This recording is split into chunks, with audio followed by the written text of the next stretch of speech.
Hi everyone, welcome back to the Dr. Sia channel. In the video here today, we're going to be talking about disorganized attachment and suicide. Let's get started.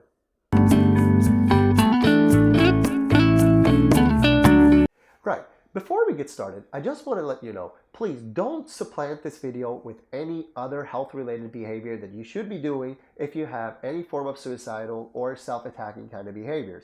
If you do, there are a lot of support services available to you in your country, I am sure. Here in Australia, we have something, for example, called Lifeline that you can call and get support. So please don't replace this video with any other video. Just use this video as an information video. Right. So what's ambivalent attachment and how is it related to suicidal behavior? So, sorry, not ambivalent, disorganized attachment. We're talking about disorganized attachment. So the relationship between disorganized attachment and suicidal behavior is this. That for disorganized attachment, these are children who, when they grow up, they have no way out. They have no way of being that reliably helps them predict a safe environment. We've had other videos out here on avoidant attachment and ambivalent attachment talking about their relationship to suicide. In short, avoidant attachment is that the person kind of removes themselves from other people and thinks that they can deal with everything themselves, but then that causes isolation and that relates to suicide. With ambivalent, it's the idea that they can't do anything by themselves and they rely on other people to regulate them, and that relates again to suicide. With disorganized attachment, there is no way of being for self or with others. It's all kind of really chaotic.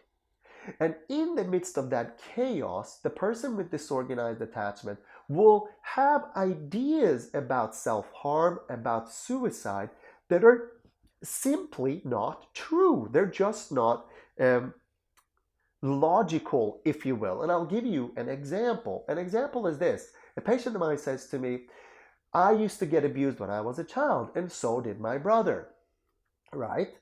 And now I abuse myself because that helps me have a sense of connection to my brother, who's also unwell and lives someplace else in the country, and we don't talk. So the person here with the disorganized attachment has an idea that if they cut themselves, hurt themselves, or engage in suicidal type behaviors or otherwise, they somehow have this imaginary connection to their brother, and he will feel it wherever he is in the country at the moment. Like there is this connection between them through suffering. Of course, this is not true. Her brother wouldn't know if she's having a good day or a bad day, but that idea is in her mind. So with disorganized attachment, what we want to be looking at is disorganized, illogical, non-functional, non-straightforward ideas around suicidal behaviors and regulatory ideas around suicidal behaviors. Like if I hurt myself, I get less anxious and so on and so forth.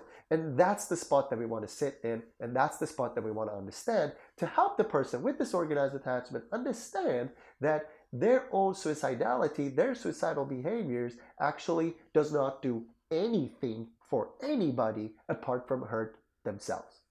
I hope you enjoyed the video. If you do enjoy my videos, please press like, because that helps the YouTube algorithm push me up, that when other people search for disorganized attachment or suicidal behaviors, this video is more likely to appear rather than other videos made by people who perhaps don't really know what they're talking about, and they might even do harm. So please, if you do like my videos, if you think I'm doing a good job, press that like button. I really appreciate it. Thank you very much. I'll see you again for the next one.